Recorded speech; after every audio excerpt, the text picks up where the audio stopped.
You're watching Missouri Western Television. Thanks for joining us. I'm Mallory Edson. Missouri Western continued its annual Convocation on critical issues this year with former Speaker of the House, Newt Gingrich. Here are some highlights from one of Western's most popular speeches. Will you please join me in extending a warm Missouri welcome to Newt Gingrich? We are the most extraordinarily persistent, inventive, energetic people in history, and it's the only way America works. If you are not actively arousing the entrepreneurial spirit of the American people, if you're not actively encouraging Americans to dream big, if you're not actively trying to teach cheerful persistence, this country doesn't work. And when you're at 9.6 or 9.7% unemployment, you know we're sending the wrong signals. And people are not out there aggressively inventing the future. They're hunkering down, wondering what the government's going to do to hurt them next. And that is a disaster for this country as a system. Every young person here will be part of a discussion over the next decade that's very simple.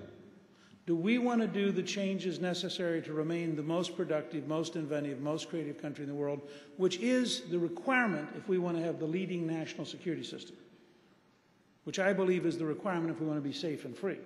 Or is that too hard? Does it make too many people angry?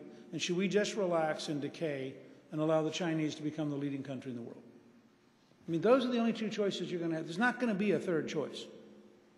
And that's going to be an important, great national debate, and it has a huge impact on the life of every young person who's here. And it's always taken courage to be an American. In 1776, General Washington was defeated in Brooklyn, only survived because a huge fog came in and the Royal Navy couldn't find the Americans as they were rowed across from Brooklyn to Manhattan. He called it a miracle, said divine providence had saved the American army. He was driven out of Manhattan. He was defeated in White Plains. He was defeated at the Palisades. He was driven across New Jersey. Between September and December, his army declined from 30,000 to 2,500. Less than 1 out of every 1,000 Americans was with Washington at the winter camp in 1776. They were faced with the collapse of the revolution. Washington announced, after listening to his generals, that they would cross the Delaware in the ice during a snowstorm at night, march 9 miles during the night on an icy road, and defeat 800 professional German soldiers at Trenton.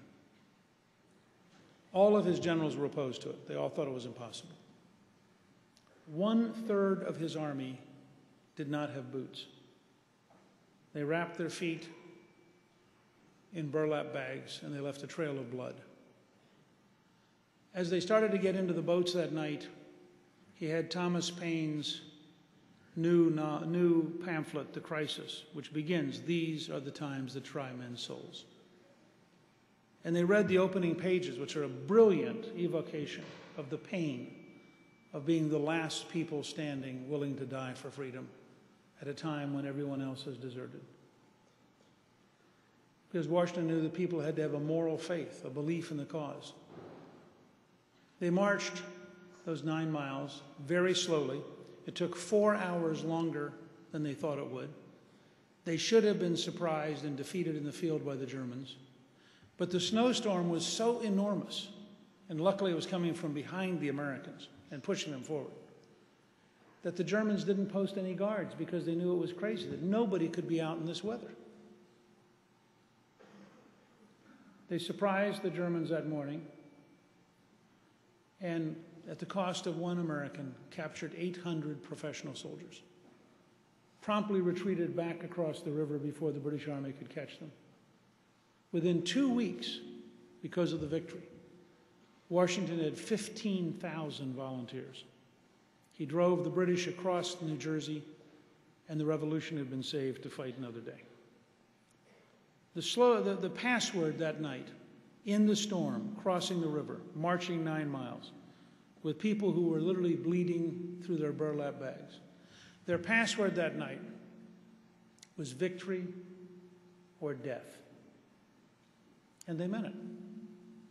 So the next time you worry about standing up for what you believe, the next time you worry about being engaged in politics, the next time you worry about trying to keep your country alive, remember that we've only been here.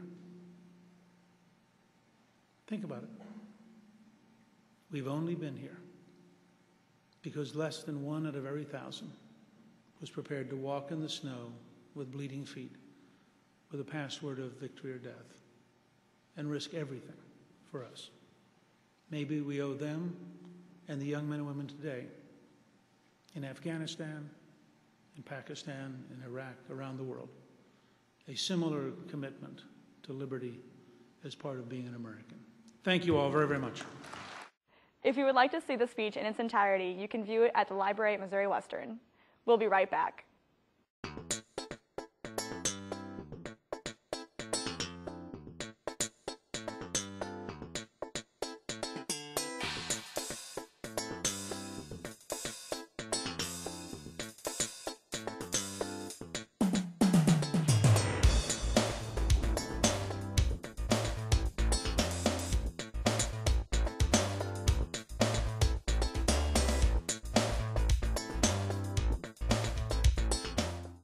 Do you ever wonder what goes on in the arts community in St. Joseph? There's a lot to offer, and Missouri Western's newest show, Art Beat, will highlight the cultural community in St. Joe. We'll bring you theater, music, museums, art, activities for kids, and much, much more. I'm Stacy Park. Please join me for Art Beat on Missouri Western Television at the times you see here. You can also watch us on the web at missouriwestern.edu/artbeat.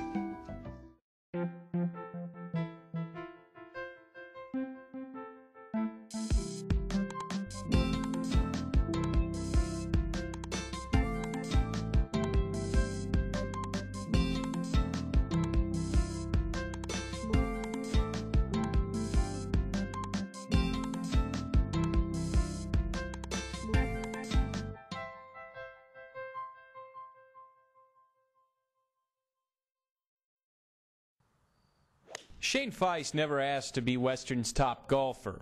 He just is. He's just that good. He's really playing well. I feel great. But nowadays, even the bad days of golf are still good days. It's just a game. I mean, you'd like to do your best, but, you know, there's a lot worse things that could be going on. Feist has already won a fight no 21-year-old should ever have to fight. It was the hardest thing I've ever had to do. It was the summer of 2009. Shane Feist was playing the best golf of his life. He was the Griffins' #1 golfer and had just won the North Dakota State Amateur Competition. Then his life would change. A couple weeks after I got home for the summer, I found a lump,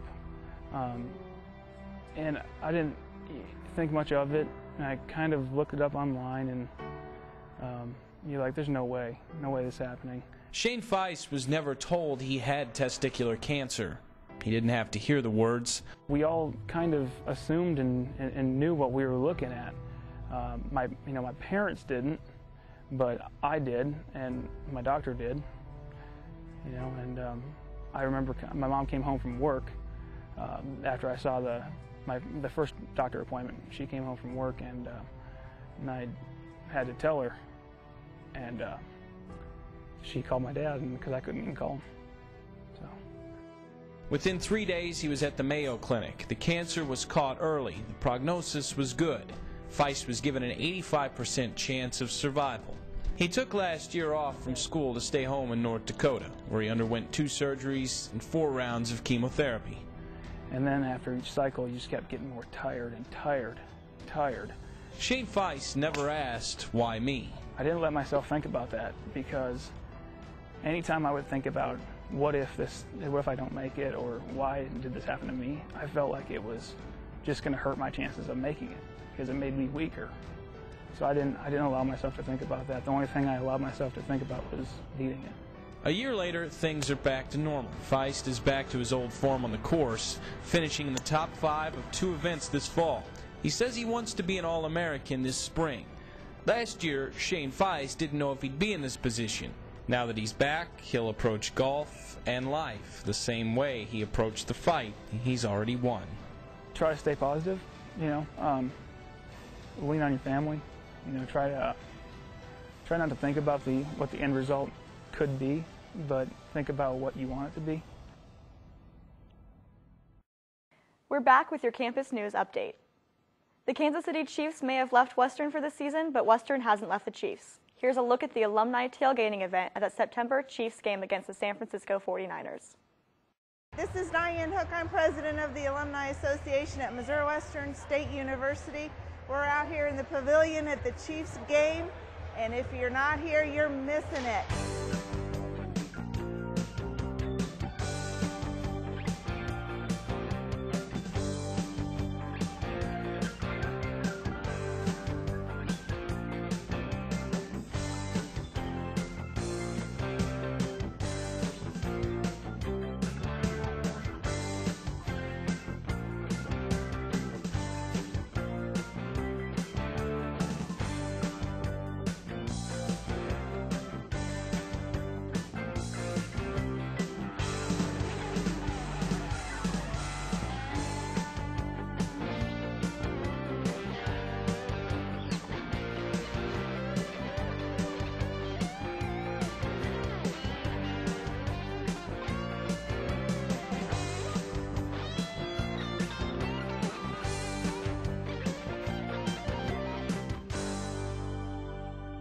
Hi Missouri Western, my name is Jaren. And I'm Lindsay. And I graduated in 2009. I graduated in 2003. I was on the Mystics and it was a great experience. The Missouri Western Alumni Day is very important to the Chiefs because not only that the Chiefs are brought to St. Joe now, it's just exciting to get the gold and black down here mixed with the red. So we're really excited. Yes, we definitely bleed red and gold right now, but we haven't forgotten about gold and black either. So let's go, Griffs. Let's have a winning season. Governor Nixon visited campus this month to oversee construction on the new residence hall. He praised the project for creating jobs for the community as well as expanding residential opportunities for students. Here's a look. We've had waiting lists for at least 3 years of students requesting on-campus housing.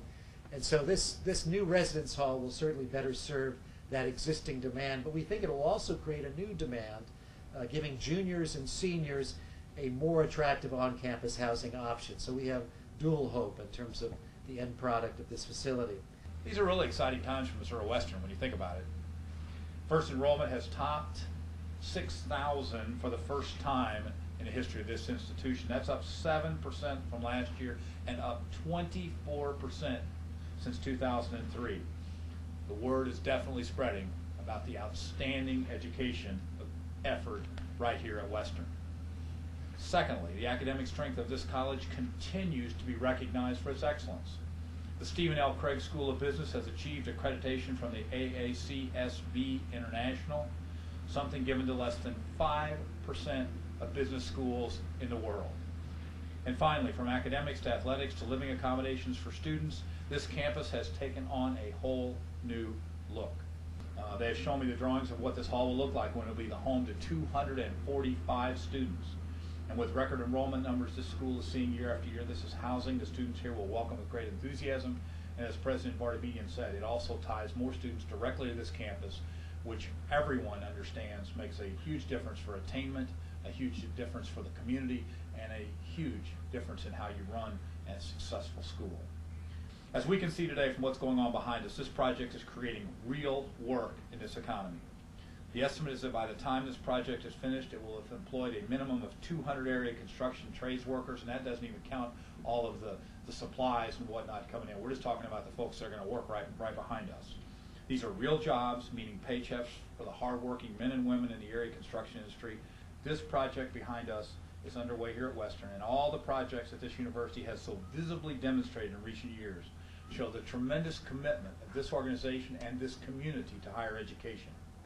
And we certainly appreciate the leadership that Western has shown in so many ways across this state. Each year, the Missouri Court of Appeals Western District convenes court at Missouri Western. This is an interesting opportunity for the community and students who want to sit in on court trials. We spoke with the Department of Criminal Justice Chairman, Dr. David Tushhouse, about this opportunity to see the judicial system in action.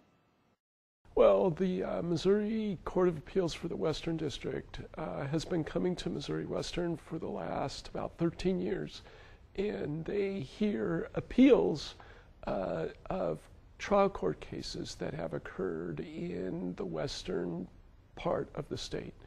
The appeals can range anywhere from like an employment discrimination case, which was one of the cases heard this year here at the Court of Appeals, to rape and murder conviction appeal by someone who was convicted of a very heinous crime.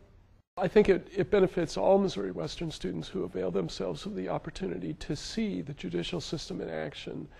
They get to see firsthand how a case is handled at the appellate court level.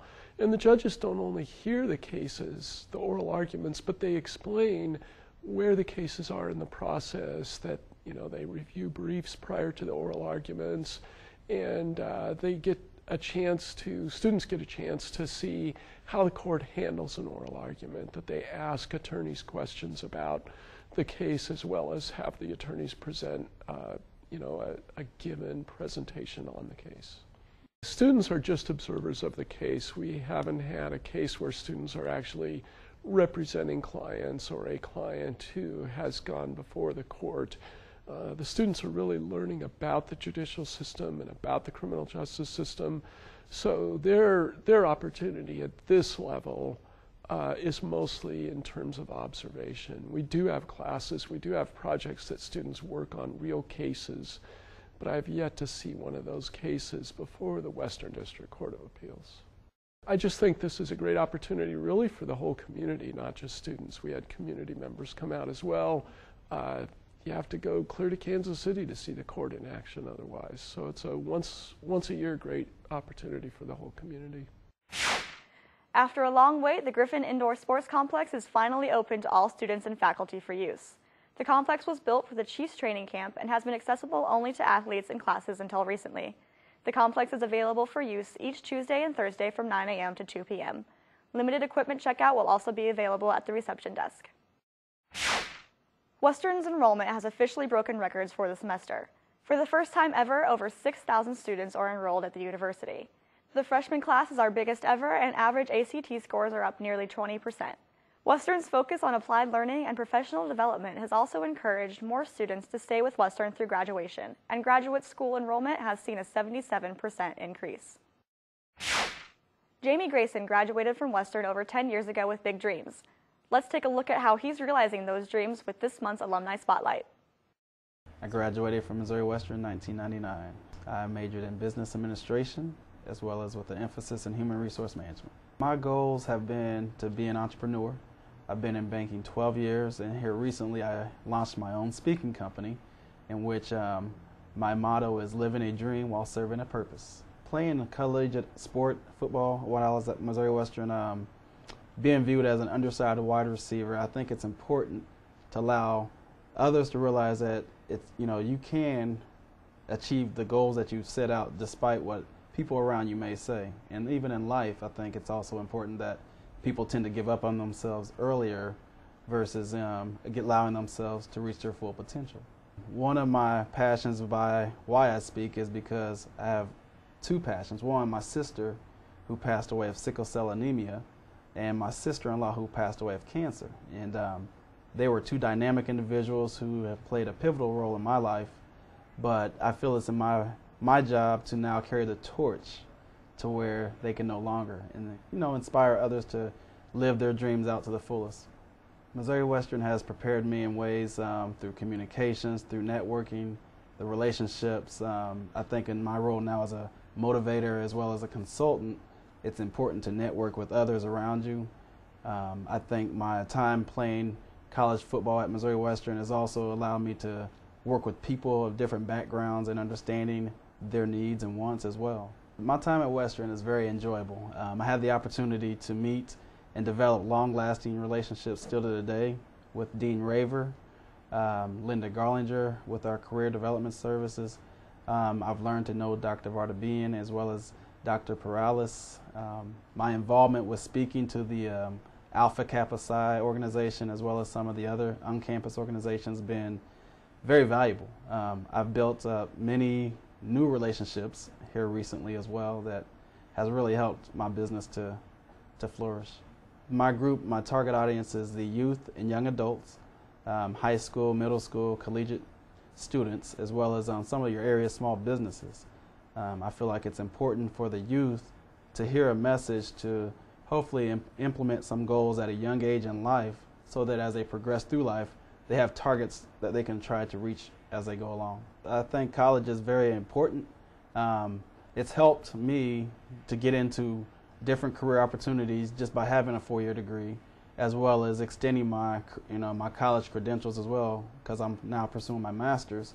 But I think it's important in today's economy where we need to encourage our youth today to strive to get as much education as possible, because it's not easy out there. And jobs are becoming more scarce as we go throughout day to day.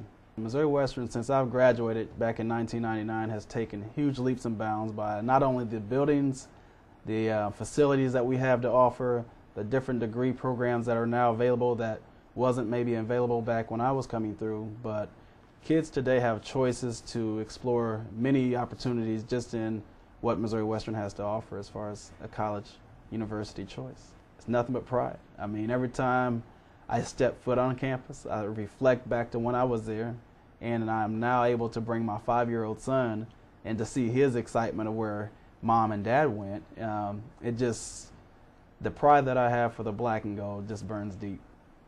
If you're interested in contacting Jamie for a speaking engagement, visit jamiegrayson.com or call 888-950-5474.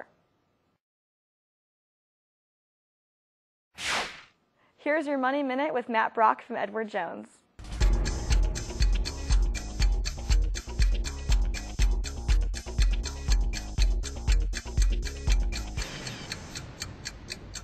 Hello everyone. This month we're going to be focusing on an investment type that's known as a unit investment trust. It's a little bit different from other types of investments we've discussed. A unit investment trust can be built either on bonds, a fixed income investment trust, or equities, a stock investment trust. Some folks may refer to it as a mini mutual fund. You will have much fewer companies represented in an equity unit trust than you may find in a standard mutual fund, and you'll have fewer bonds represented than you would in a bond mutual fund. These are also normally unmanaged. What that means is, at the time we purchase a unit investment trust, the investments that are held in that trust will be held for a set period of time that's predetermined by the issuer, and the companies that issued either the bonds or the stocks that are held there will not change, barring some circumstance where either the bond matures or gets called or the stock is removed from that portfolio. The key is it is unmanaged, but it is certainly a good part of any good investment portfolio if it makes sense for you. As always, if you have questions about unit investment trusts, don't hesitate to contact me or your current financial advisor. You can reach me at 364-0614, and I look forward to seeing you. And now for your upcoming events. The Black Box production of the 7-Year Itch runs November 11th through 14th at 8 p.m. in Potter Hall. November 22nd through 26th is Thanksgiving break. Campus will be closed. December 4th is the Renaissance Feast at 6 p.m. at Fulkerson Center.